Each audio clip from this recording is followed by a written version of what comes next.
Welcome to Immortal Shadows. It is Sunday night on the PPR channel, and I am here with my lovely co-host Bethany joining me by my side.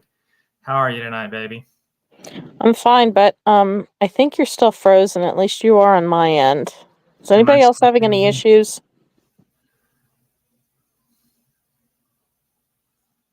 I don't know if anybody's in chat yet. We shall see. I mean, thankfully you're not pulling a weird face. You just look very stern and Yeah, I don't know. stoic. It just looks like a very just stoic picture. Yeah, I'm trying to get on Facebook so I can see how it looks on there. But nothing. Well, a lot of the time my screen is black on Facebook. So let me try to come down and then come back up. You're leaving me here alone? Yeah, it'll only be a second. Hey, I'm alone. I can take over. Oh, I like that. Oh, he's back. Never mind. Can you see me now? No, now it's all black. It is? Yeah. Okay. Well, I don't know, but you can hear me, right? Yes, I can hear you. Hello, Kenneth. As long as you can hear me, I'm not sure what's going on. Hey, Kenneth, welcome to the chat. I am having technical difficulties on my end. I don't know if it's the internet or if it's my computer. If you have a really rockin' Avi, you could use that. A lot of times that's what I do to save on my bandwidth. Yeah, I don't have that. Bummer. And it's too late to go put anything up right now, so I don't know. You still can't see me? No. Because I can see myself on StreamYard. Then maybe it's just me. Can everybody in chat see the idiot? No, because I couldn't see myself when I pulled up Facebook. Okay, nobody's saying anything. I can hear you fine. Just let's move on. Okay. Now I can make weird faces at you and you're not going to know it. Can you see you can't see my face in StreamYard down at the bottom either? No. Oh, well. Oh, well. Let me see if I take some devices off the internet. Hold on, I'm going to take my phone off the internet. Let's see what happens. See if I magically appear. I guess all that wishing for you to disappear really did work. It did. You should keep going. I'm going to come down and come back up again, see what happens. I'll be alone again. Too bad there's not a way I can block him and I'll just take over. And then we can talk about whatever we want. Oh, you're back. I heard that. I still invisible? Yeah, it's just go on with the show because you don't want it to be like you leave, you come back. You leave, you come back. Maybe it'll straighten up. So anybody who is joining us, I don't know what's going on with my computer and internet. If you can't see me, I apologize. Hey, Susanna, welcome to the chat. Glad that you are joining us. But we are continuing our study on the book of Revelation tonight, and we're going to jump into that here in just a minute. But for those of you who missed Thursday night's Southern Discomfort, we had J.C. Masick here with us, and we were talking about our Black Sabbath charity anthology that just dropped, Symptom of the Universe.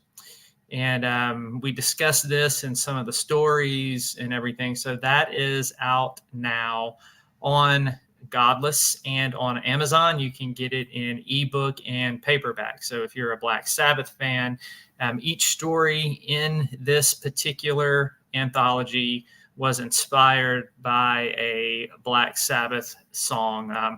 44 different stories in this thing. It is a beast. All the proceeds go to the DO Cancer Fund.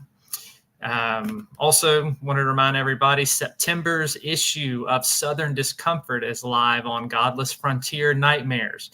If you like Wild Wild West horror stories, this one is got a story about a skinwalker from me and a story about a mimic from Rebecca Evanesky. So check that out. And once October's Southern Discomfort drops, and once Lisa is done making the cover for me for that one, I will share it and talk to you about it. Got an awesome edition of the Southern Discomfort series coming in October. Also wanted to let everybody know I did put a link there in chat for one of JC's projects. He is doing a found footage movie, and he's raising support for that. I know how people love found footage movies on this channel. A lot of our listeners and watchers, y'all know how much I love found footage movies. So if you feel led to do so, please go check out his fundraising campaign. And give to it if that's something that you want to do. Hey, Bud Files, thank you for coming to join us. Am I still invisible, Bethany? Can you still not see me? Okay. Well, I apologize. I guess that's just going to be the way it is then.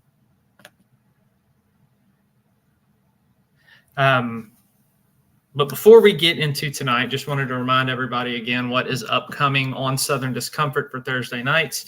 We're going to be jumping into spooky season with a bang, and we're going to start hitting some of our top 10 movies in various categories and talking about them. Thursday night, we're going to be looking at my top 10 vampire movies, my top 10 picks. I also mentioned some honorable mentions that didn't make it to the top 10 list that are still worth watching. And those of you who watch, come into the chat. You can agree, you can disagree, put in your favorites, whatever. Just remember that these are all subjective. And Bethany usually has a lot of contention with some of the movies that I like. Isn't that correct? She always gets on me about yes, because I don't want to be mean. What? Go ahead. Go for it. You have really bad taste in movies for a lot of them. Now, you know, not on these lists. Not on these lists. I already looked through it, and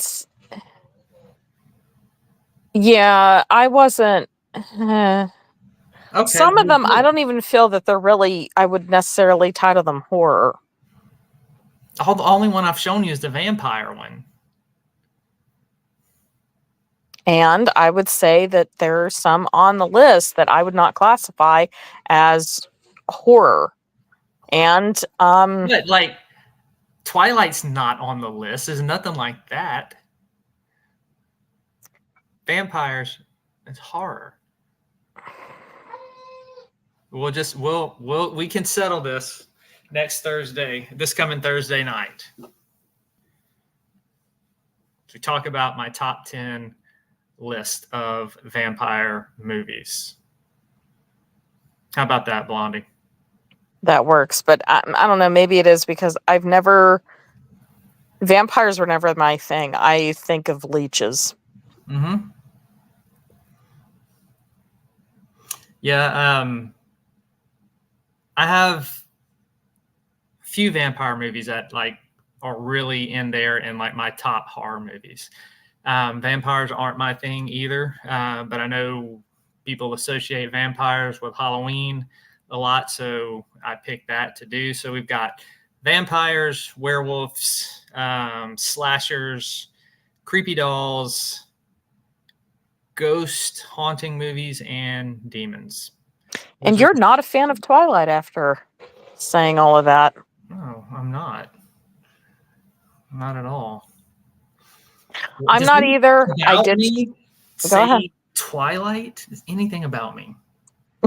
Anything about you never know. Everybody has a guilty pleasure. I never cared for it. I did try to read the book. I even watched the movie. Just the first one, I could not. I had zero interest in watching any of the other ones. If anybody out there likes it, that's fine. Myself personally, nope.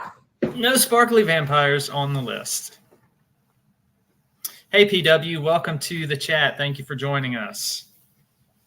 So tonight we are going to finish up Revelation chapter 16 and looking at the final two bowl judgments that we didn't get to last week.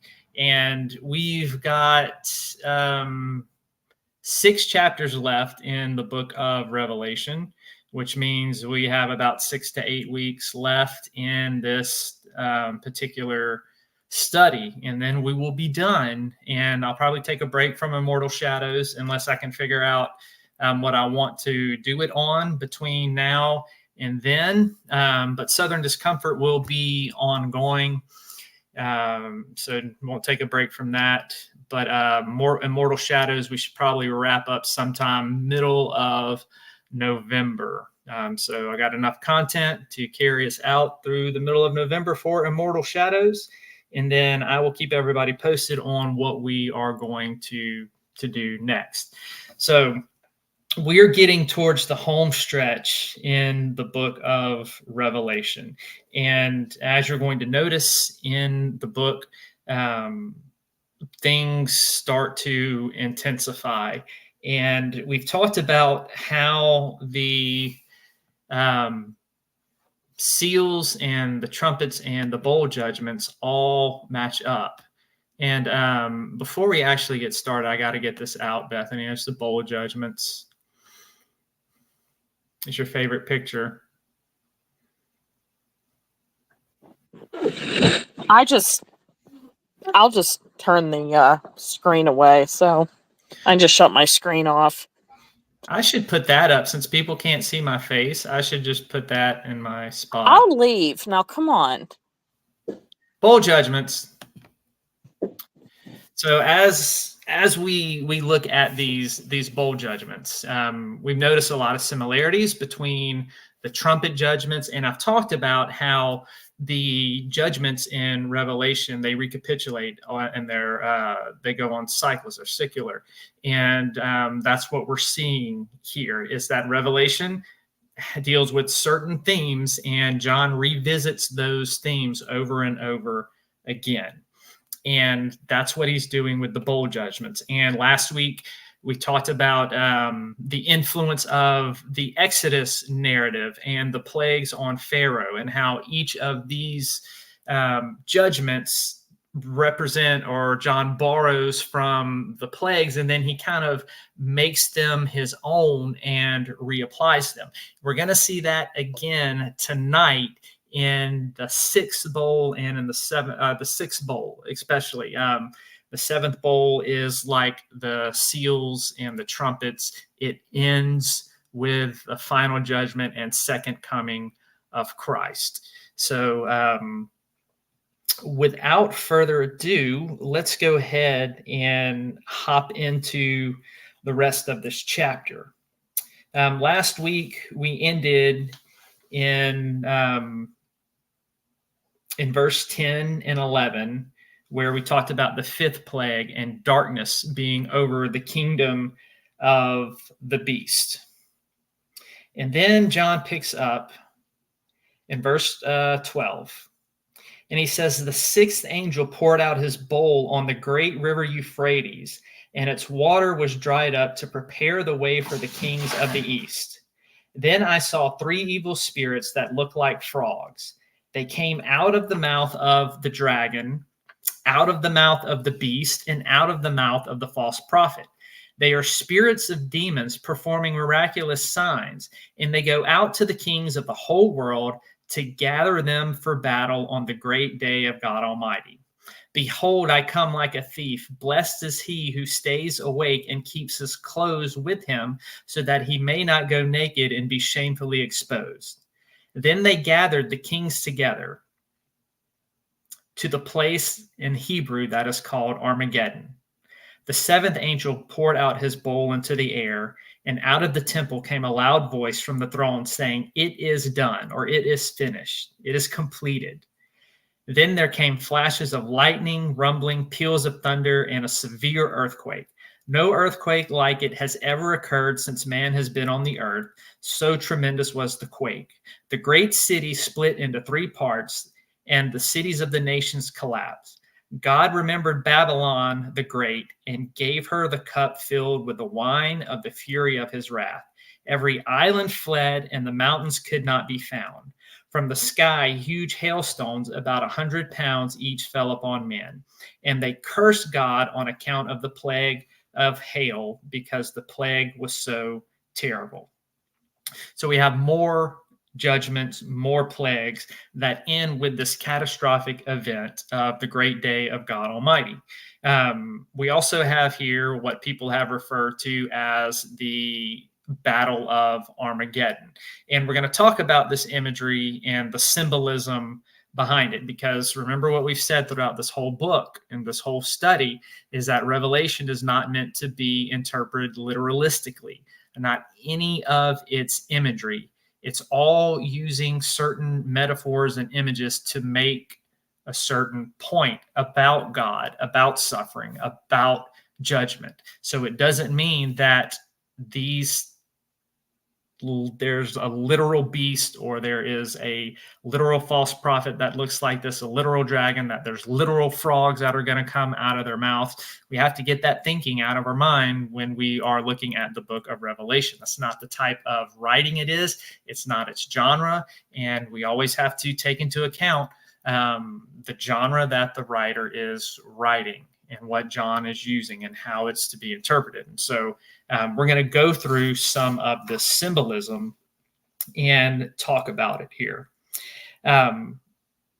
So the seven bowls end with the coming of Christ. And just like the trumpets, just like the seals. So what we read in that, it's pretty self-explanatory, but we're going to get into it and talk about this imagery of Armageddon, the Euphrates drying up, and all of that stuff.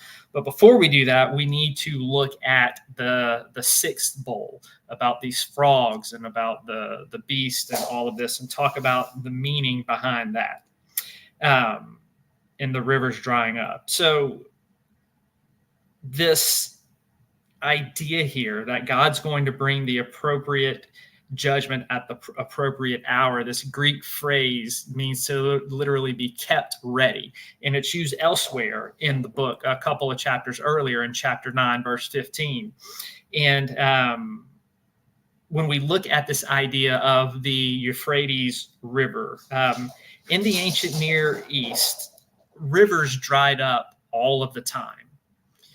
It was just part of the weather cycle. It was part of the climate and the conditions there. They would dry up due to natural causes and circumstances.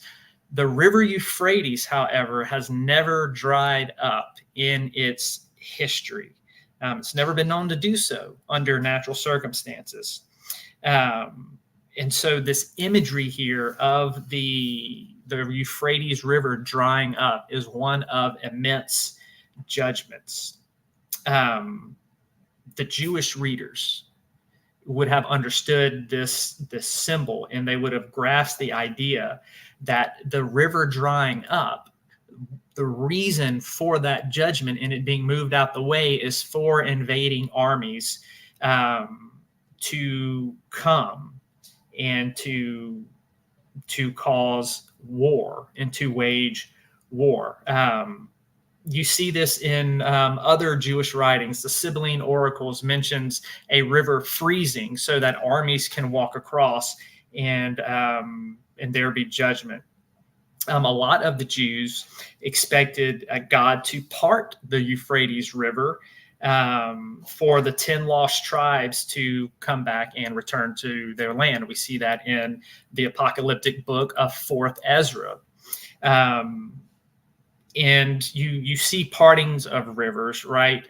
In Scripture, we can go back to the book of Joshua before the Hebrew people crossed into the Promised Land.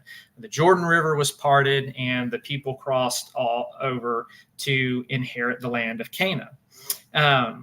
But people in the ancient Mediterranean, they remember the Euphrates, especially as a boundary between Rome and the Parthian Empire. Now, what's also interesting when we look at history is there was this legend concerning Nero, and people had expected Nero to bring kings from the east to cross the Euphrates River and to wreak vengeance upon Rome. So when John is talking about this, right, his Jewish audiences are understanding this as judgment and war. Even his Greek audience is understanding this as judgment and war because of all of these imageries that John is drawing from, and all of these legends about Nero. So every one of his readers would have understood that something is happening here that is anticipating a divine war and divine judgment. The dragon, the beast, and the false prophet, we have them all mentioned again, right? We've talked about how their appearance is like this unholy trinity, and it's a mocking of God. And here we have them mentioned again. And we have frogs, the demon spirits coming out of their mouth, are represented as frogs, right? One comes from the dragon, one comes from the beast, and one comes from the false prophet. Frogs recall another Egyptian plague that went on in the book of Exodus. But like all the other plagues that John draws from, he takes them and then he kind of makes them his own and reapplies them. And what he's doing with the frogs here is transforming them into a different symbolism. These frogs that are coming out of their mouth, a lot of scholars think that it represents propaganda, right? The propaganda of the dragon, and he's speaking his words through the beast and the false prophet. This propaganda, these lies, these deceptions, and we've talked about the beast and the false prophet. We talked about the beast being not just one man, but an empire, and how the symbolism of the beast, John's readers would have understood it as Rome, but how this imagery can supersede that, and it can apply to any type of nation. And I think we all know politics and the propaganda that can be spouted off. And it's quite telling, especially this time of election year. And I'm not going to get very political, but we see the propaganda. It's always going to come in politics. There's always going to be some type of propaganda, lies that are being recapitulated over and over and over and over and over again, which is why fact checking is so important. But it connects here to what I'm saying, is because a lot of scholars do feel that these frogs, the demons, are representing the deception, the propaganda that the beast is spewing over and over and over and over again. And in John's day, it would have been the propaganda and the lies against Christians that the Roman Empire was spouting. And the thing about frogs with the ancients, they saw frogs as very grotesque. I know a lot of people, we find frogs cute and just harmless and anything like that. But to the ancients, they found them very, very disgusting. Kind of like how Bethany feels about turtles, right? Right, Bethany? I don't want to talk about that. Just continue on. Bethany does not like turtles. She's terrified of turtles. Thank you for broadcasting that to the world. Oh, you're welcome. So, No, I don't like turtles. Okay, they are prehistoric looking, and we had a minor problem with snapping turtles over the summer. And I think they're creepy. And the funny thing is we've been dating and engaged for how long and known each other for how long, and I never knew that you were this petrified of turtles until this past summer. Yeah. I was getting the mail. I saw one, and you were just like, all this fuss over a turtle. And I tried to shoo it out of my way. It moved. I screamed, and I will tell you, a turtle will run. Ugh, I don't like them. I don't like turtles. It was very entertaining. Very entertaining. So Bethany doesn't like turtles.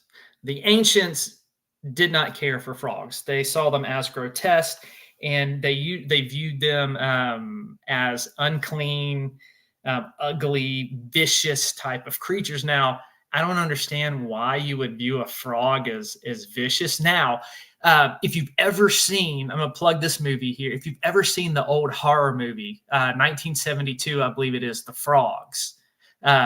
Those things are vicious, right? Maybe that's how the ancients viewed frogs, as these, reptilian meat-eating things. I don't know. I just know that they had this disgust of them, and they saw them as very bad omens, especially if they were, and here's what's important for our text, especially if they were leaping from another creature's mouth. It was an extremely bad omen.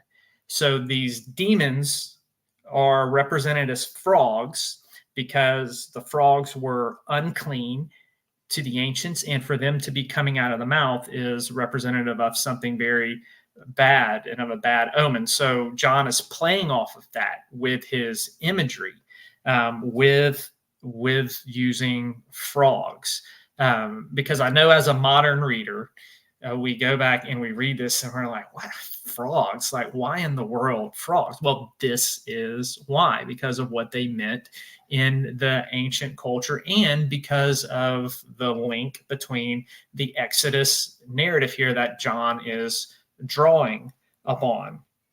So frogs were a bad omen, leaping from another creature's mouth. I want to read you something I have written down here. I thought this was interesting. A particular writer who was close to writing around the Apostle John's age, he remarked tongue-in-cheek that Nero was nearly reincarnated as a viper, but mercifully was allowed to become a frog so that he could continue his singing. So there's an instance too that this legend of the frog is also being associated, with Nero, and not so much Nero, but that spirit and the spirit of the Roman Empire. So you see John's use of just a frog and how in depth and how specific it is for the point that he is trying to make. And they had this associating with the frogs, with demons, right? The Jews had this idea in the end times, which the book of Daniel prophesied about, and which the whole book of Revelation is.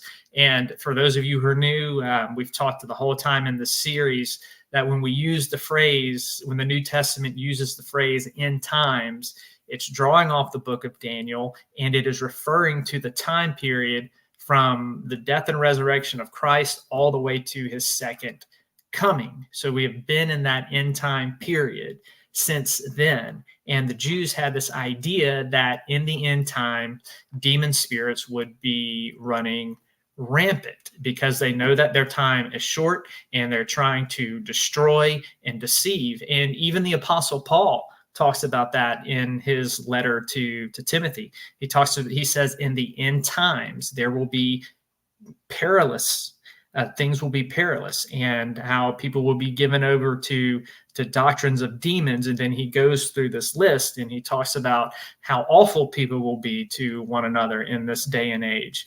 And so Paul is following that Jewish idea that in the end times, demons are going to be running rampant. And this is what John is drawing off of here, that these particular demon spirits, they perform these persuasive, miraculous signs, just like the beast that they are serving. So Satan and his agents here, these frogs and this deception and this propaganda, are meant to gather the nations in order to try to set up battle against the one true God. And this idea of a cosmic battle, an end time war, this goes all the way back to Jewish tradition. You see it in the War Scrolls, you see it in Jubilees, you see it in Enoch. So this was a hefty Jewish tradition that there was going to be some battle at the end of days, and that these nations, that Satan is gathering these nations, of what John is talking about, in order to come out and fight against God. But the irony is that these nations think that they're coming out to fight God, but God is really drawing them out for judgment. That is the irony behind what John is saying, and what we see in the seventh bowl when the judgment actually comes. And then John warns his listeners that Jesus is going to come like a thief in the night, as Jesus stated earlier in Revelation chapter 3, and as most early Christians understood it, and they were warned in Matthew 24. Jesus talked about coming like a thief. Paul talks similar language in some of his letters in 1 Thessalonians. 2 Peter, he is also mentioned as coming as a thief in this light. And so this was a common Christian understanding in the early church, that Jesus was returning as a thief. And the idea behind that is it is a day and an hour in which we do not know. And here's something to plug is, if you've studied any type of eschatology, which is just the fancy word for doctrine of the last days, and it's hard not to come across it in our country, in America, because you can switch on the TV and go through the channels and you can see TV preachers up there. They've got their whole end time chart, and they're talking about how this is going to happen, and this, and then this, the Antichrist is going to do this, and there's going to be this, and they got this whole thing all planned out and everything like that. And Scripture doesn't give us that type of detail of all of these specific things like that. These are things that are concocted by taking a literalistic interpretation of the book of Revelation and just coming up with something outlandish. This is an abuse of the passage and the book of Revelation. The thing is, the last sign that when we look through the New Testament, there are a couple signs that Jesus does talk about that have to happen before his return. All of those signs have been fulfilled. The last sign was the destruction of the temple in Jerusalem. So there's no more actual sign waiting to be fulfilled. This idea of an antichrist, we've talked about that. That is an ongoing thing. It's an ongoing spirit, and how the spirit raises up people, it raises up nations. And so all of these things have already been fulfilled. I know some people will say, well, what about in 2 Thessalonians, where Paul talks about a man of lawlessness?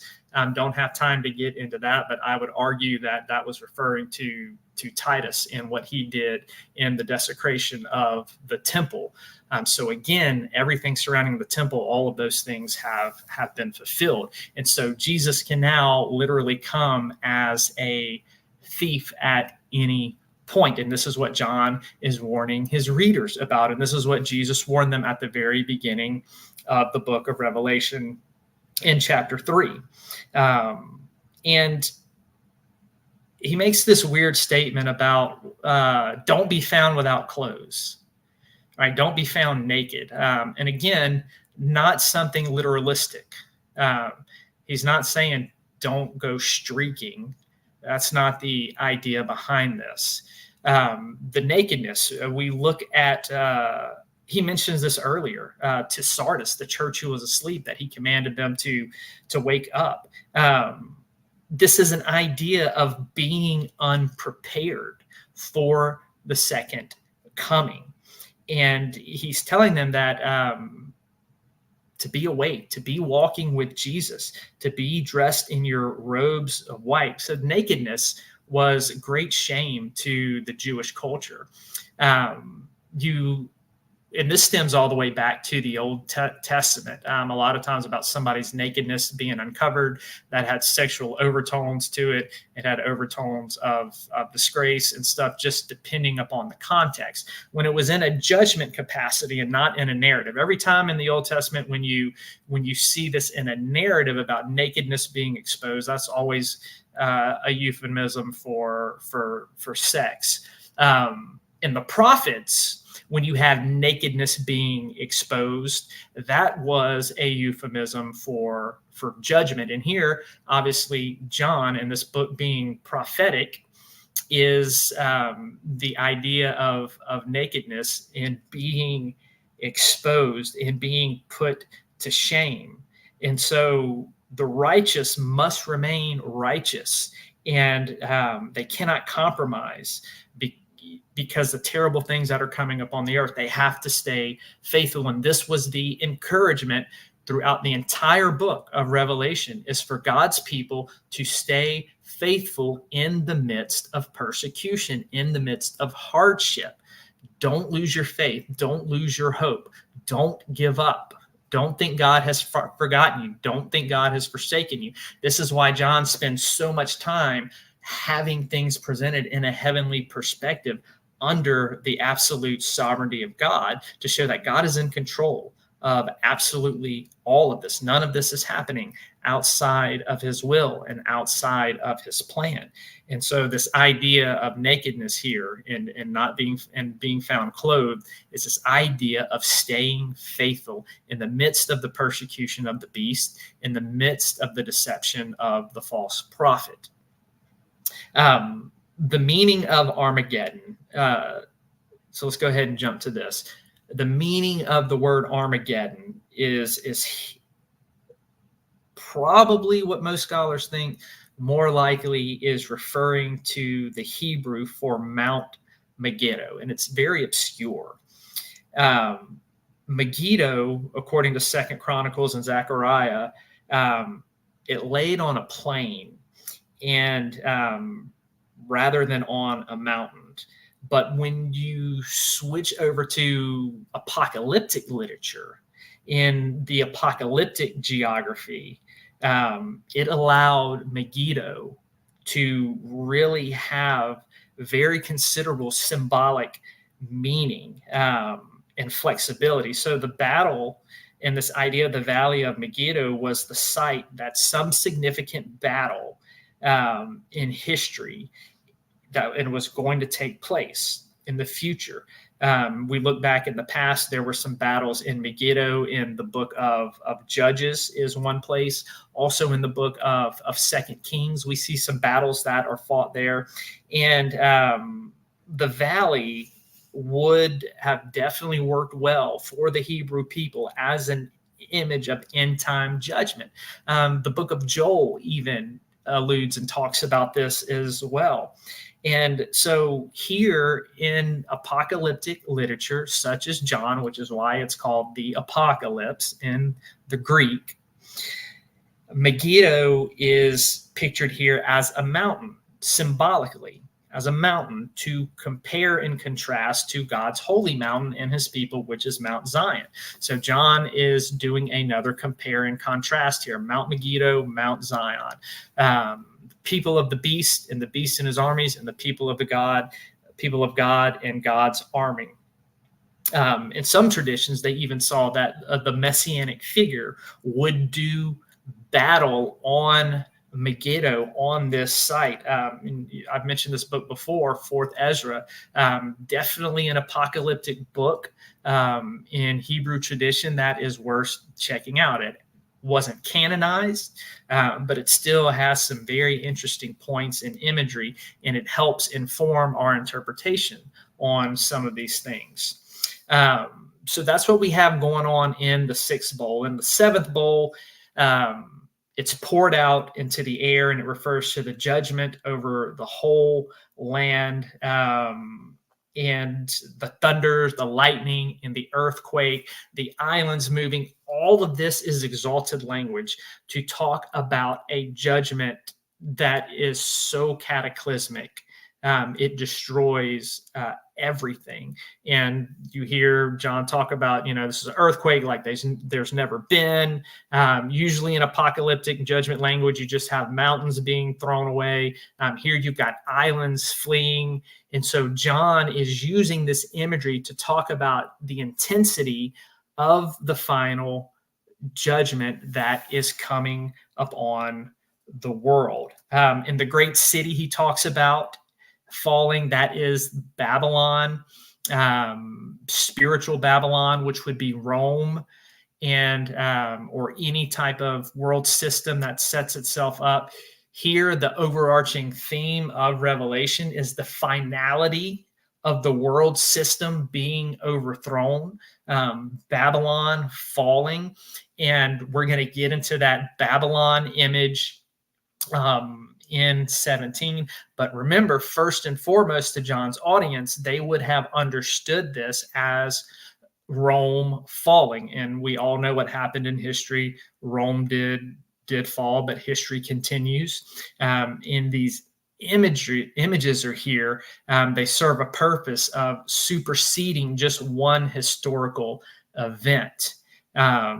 And when we see this idea of Babylon finally being overthrown, the dragon finally being defeated, the false prophet finally being defeated, the beast finally being defeated, this at the final judgment, this is representative of the whole world system being done away with, and then the coming establishment of the kingdom of heaven, of the kingdom of God.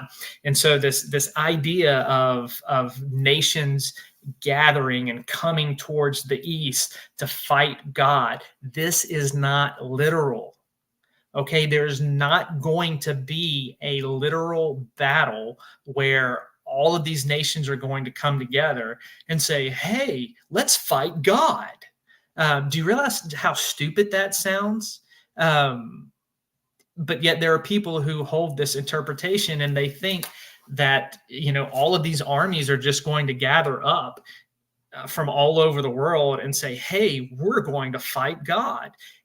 That's not the imagery. The fighting in Revelation, and we're going to hit more on this when we get to the image of Jesus and the sword coming out of his mouth. The battle that goes on primarily in Revelation, the spiritual warfare is truth versus deception, truth versus falsehood. And this idea of the nations coming together against God, this is the idea of him gathering them together for judgment. And this is the idea of them gathering together for persecution against his people. So this is the spirit behind this, okay? We've talked about it can't be taken literally in this book, in this context, that all of this metaphorical language, it doesn't mean that Jesus's second coming is just spiritual. It's referring to an historical event, all right? The historical event of Jesus' return is something that the Bible predicts and says will happen. It's something that is at the heart of John's book and what he is pushing at. But the way that this judgment is shown and the way that it is represented is symbolic. So we cannot take this literalistically.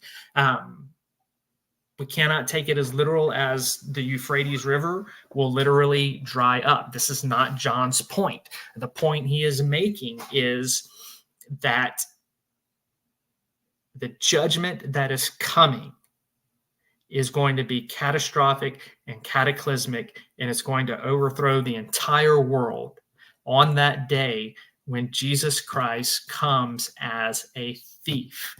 That is John's point in the book of Revelation.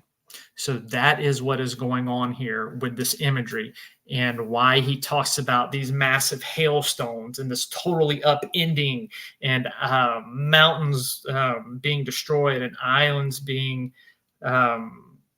fading away because of the return of Christ, and the final judgment is going to be so awesome, so cataclysmic. Every eye will see, every ear will hear. Nobody will be able to run and hide. That is the point. And John also talks about here is that with these judgments, that the people who are aligned with the beast, instead of repenting, they just get angrier and angrier and angrier, and until it's the final judgment. And so you see a kind of a dual theme going on here in Revelation. You see judgment that leads to repentance, and then you see judgments that lead to just people hardening their heart. And in this last one, John pictures those who have aligned with the beast in the fifth bowl of them being plunged into great darkness, into great spiritual darkness, and then them being angrier and angrier and angrier over God's judgments upon the earth. And then it ends with the cataclysmic second coming of Christ. So that is the sixth bowl and the seventh bowl. And next week, we'll get into chapter 17, where we get this really evocative imagery of the whore of Babylon. And we'll talk about how that connects to the Roman Empire and the things that were going on in John's day that the Christians of that time period were experiencing. So that ends our bowl judgments, Bethany. Can we do it one more time? Bethany? Are you there, Bethany?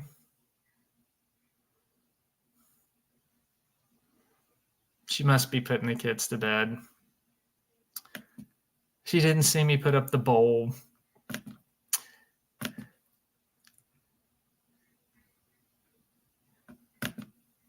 But yes, PW, she is afraid of turtles. Definitely, for sure, on that one. So that's all that we have for this week.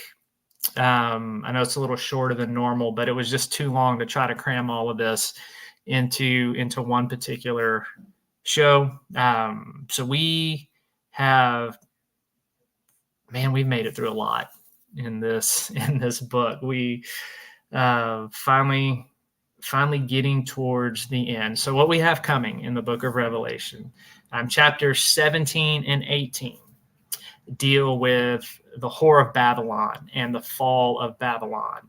Chapter 19 deals with Christ preparing for his spiritual war and his second coming. Chapter 20 is one of the most controversial parts of the book, and that is Revelation chapter 20. Even to this day, you have scholars of this book that I greatly respect that still don't agree on how to interpret the millennium passage. So we're going to look at that and look at some different interpretations. That particular episode or that particular chapter may take us 2 episodes to do, because there's a lot going on. There's a lot of symbolism, a lot of things to consider. And then I'll kind of give my idea and understanding of what I believe that passage to be teaching, and what side of the debate I fall on. But I'll also let you know that there are a couple of interpretations that I think are very sound. And you can choose between those. And then there's some interpretations that I don't think are very sound, and we'll talk about that as well. Then in chapter 21 and chapter 22, in closing out the book, we get into the new heavens and the new earth and the new Jerusalem. And we're going to hit on all of that symbolism, and then we will be finished. Bethany, you back?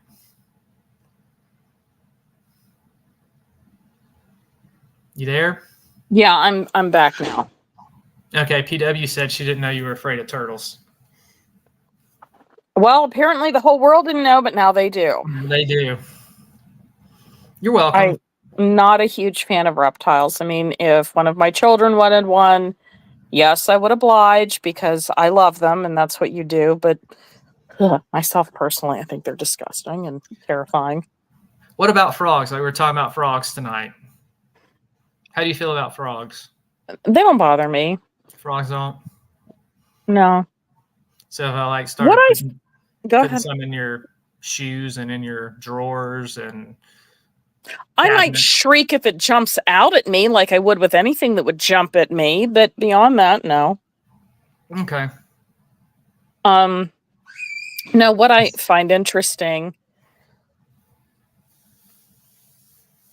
Hold on. Okay. We'll wait to see what she finds interesting. But be sure to come tune in this Thursday night as we get back to Southern Discomfort and we start our spooky season countdown. And we will be looking at vampires, and I will be giving you my top 10 vampire flicks, and Bethany will probably disagree with every single one of them. I can already think of like two that I would not classify as horror. One I would classify as drama. The other one I would classify as, actually two I would classify as action. Mm-hmm. So action horror. It's still a thing. It's no, it's not. Drama horror. Yes.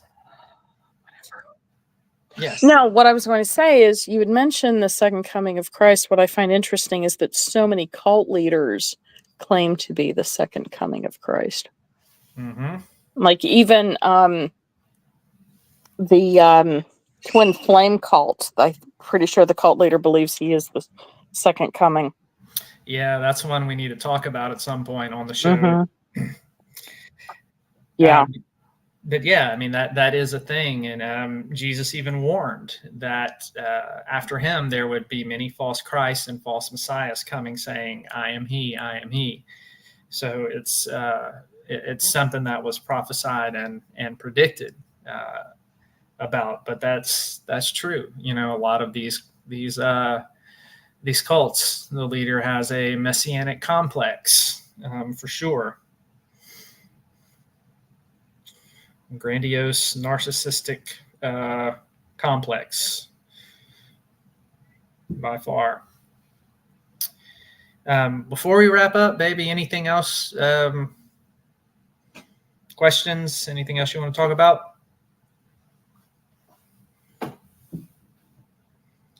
Before I play our closing video.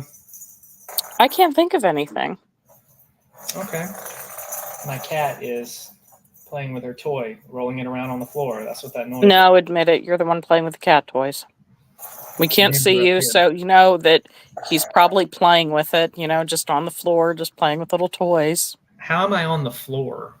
You can see me. I'm not sitting on the floor. I can't see you. I see a black screen. Oh, that's right. My screen is still out. Yeah. So, yes, you could theoretically be sitting on the floor playing. I could be. But I'm not. You'll have to take my word for it. I don't believe you. So I apologize that whatever is going on is not working. Hopefully it will be working for Thursday night. So with that said, baby, we will go ahead and wrap up tonight, and I will play our closing video. So a big thank you for everybody who tuned in this evening and who's been keeping up with this series on the book of Revelation. Thank you, everybody tuned in on the PPR channel, the Yo Baby channel, and Facebook. And we will see you Thursday night. Is this what giving up feels like? I don't know. I don't know. Tell me, have I lost my mind? Nowhere to go, so far from home. Is this what giving up feels like? I don't know, I don't know. Tell me, have I lost my mind? So I pray